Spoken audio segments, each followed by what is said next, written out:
좀 이렇게 시간이 안 가는지 정말 버스 안에서 going 이불 속에서 going 은 언제나 너에게 going. Halo teman-teman, Assalamualaikum warahmatullahi wabarakatuh. Perkenalkan, aku Rika Triani, mahasiswa Universitas Islam Negeri Sultan Syarif Kasim Riau atau biasa disebut UIN Suska Riau.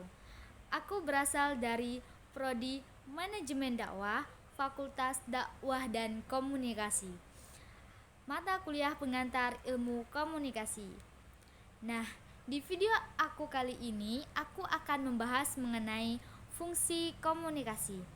Nah, apakah teman-teman sudah tahu apa-apa saja itu fungsi-fungsi komunikasi? Baik, sebelum aku lanjut ke pembahasan, buat teman-teman yang baru datang atau singgah atau cuman mampir di channel aku, boleh untuk like, comment, share, and subscribe channel aku. Thank you. Begitu pentingnya komunikasi dalam hidup manusia, maka Harold de Lasswell mengemukakan bahwa fungsi komunikasi antara lain: pertama, manusia dapat mengontrol lingkungannya.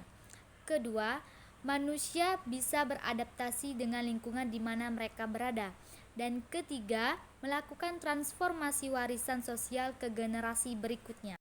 Selain itu, ada beberapa pihak menilai bahwa dengan komunikasi yang baik, hubungan antar manusia bisa terpelihara kelangsungannya.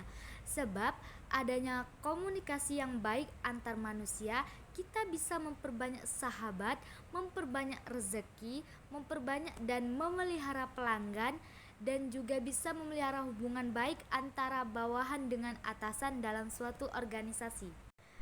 Pendek kata, komunikasi berfungsi menjembatani hubungan antar manusia dalam bermasyarakat.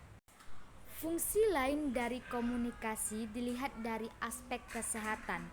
Ternyata, kalangan dokter jiwa atau psikiater menilai bahwa orang yang kurang berkomunikasi, dalam arti terisolasi dari masyarakat, mudah terkena gangguan kejiwaan seperti depresi dan kurang percaya diri, dan juga bisa menyebabkan kanker, sehingga memiliki kecenderungan mati lebih cepat dibandingkan orang yang suka berkomunikasi. Oleh karena itu, Nabi Muhammad SAW pernah bersabda bahwa jika ingin berusia panjang, lakukanlah silaturahmi. Dengan kata lain, berkomunikasilah.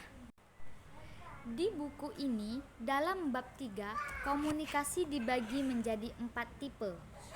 Yang pertama, komunikasi dengan diri sendiri. Yang kedua, komunikasi antar pribadi.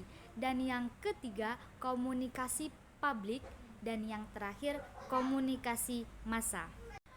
Komunikasi dengan diri sendiri berfungsi untuk mengembangkan kreativitas imajinasi, memahami dan mengendalikan diri, serta meningkatkan kematangan berpikir sebelum mengambil keputusan. Mengembangkan kreativitas imajinasi berarti menciptakan sesuatu lewat daya nalar melalui komunikasi dengan diri sendiri. Dengan cara seperti ini, seseorang bisa mengetahui keterbatasan-keterbatasan yang dimilikinya, sehingga tahu membawa diri, tahu diri, dan tahu membawakan diri di dalam masyarakat. Contoh komunikasi dengan diri sendiri dalam kehidupan sehari-hari adalah seperti berdoa, bersyukur, introspeksi diri sendiri, dan sebagainya. Adapun fungsi komunikasi yang kedua adalah komunikasi antar pribadi. Komunikasi antar pribadi adalah berusaha meningkatkan hubungan insani atau human relation. Komunikasi antar pribadi juga bisa untuk menghindari dan mengatasi konflik-konflik antar pribadi, mengurangi ketidakpastian sesuatu, serta berbagi pengetahuan dan pengalaman kepada orang lain. Contoh, saya berkomunikasi dengan teman di sebelah saya. Saya bercerita mengenai pengalaman yang sangat membahagiakan bagi saya kepada si B. Ini kan saya lagi berkomunikasi berdua saja dengan dia, antar pribadi saya dan dia. Itulah yang disebut dengan komunikasi antar pribadi. Komunikasi antar pribadi dapat meningkatkan hubungan kemanusiaan antara pihak-pihak yang berkomunikasi. Dalam kehidupan bermasyarakat, seseorang bisa memperoleh kemudahan-kemudahan dalam hidupnya karena memiliki banyak sahabat. Melalui komunikasi antar pribadi, kita juga bisa membina hubungan yang baik, sehingga kita bisa menghindari dan mengatasi terjadinya konflik-konflik di antara kita, seperti dengan tetangga, dengan teman kantor, teman kuliah, atau dengan siapapun itu. Selanjutnya, fungsi komunikasi yang ketiga adalah komunikasi publik. Fungsi komunikasi publik adalah untuk menumbuhkan semangat kebersamaan atau solidaritas, memengaruhi orang lain, memberi informasi, mendidik, dan menghibur. Contoh dari komunikasi publik ini adalah seperti berbicara di depan umum, konser teater, atau debat. Orang yang terlibat dalam komunikasi publik, ia bisa dengan mudah menggolongkan dirinya dengan kelompok orang banyak.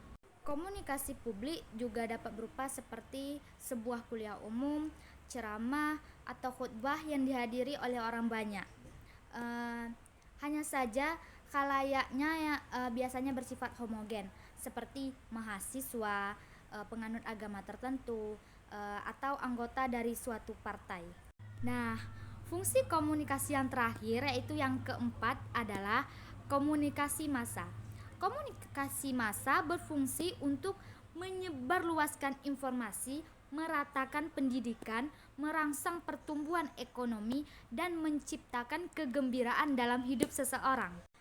Akan tetapi, dengan perkembangan teknologi komunikasi yang begitu cepat, terutama dalam bidang penyiaran dan media pandang dengar atau audiovisual, menyebabkan fungsi media massa telah mengalami banyak perubahan. Shane McBride, Ketua Komisi Masalah-Masalah Komunikasi UNESCO tahun 1980, mengemukakan bahwa komunikasi tidak bisa diartikan sebagai pertukaran berita dan pesan, tetapi juga sebagai kegiatan individu dan kelompok mengenai pertukaran data, fakta, dan ide. Oleh karena itu, komunikasi massa mempunyai 8 fungsi. Pertama, sebagai informasi. Kedua, sosialisasi. Ketiga, motivasi. Keempat, bahan diskusi. Kelima, pendidikan. Keenam, memajukan kebudayaan. Ketujuh, sebagai hiburan. Dan yang terakhir, sebagai integrasi. Nah, cukup sekian presentasi atau pembahasan mengenai fungsi komunikasi dari aku. Jika ada salah sikap, salah kata, aku mohon maaf, karena yang salah itu datangnya dari setan, yang benar itu datangnya dari Allah, dan aku di sini tidak salah apa-apa. Baik, sebelum aku tutup, aku punya sedikit pantun. Jalan-jalan ke Amerika, pulangnya beli God Time. Terima kasih atas perhatiannya, and see you next time. Wassalamualaikum warahmatullahi wabarakatuh.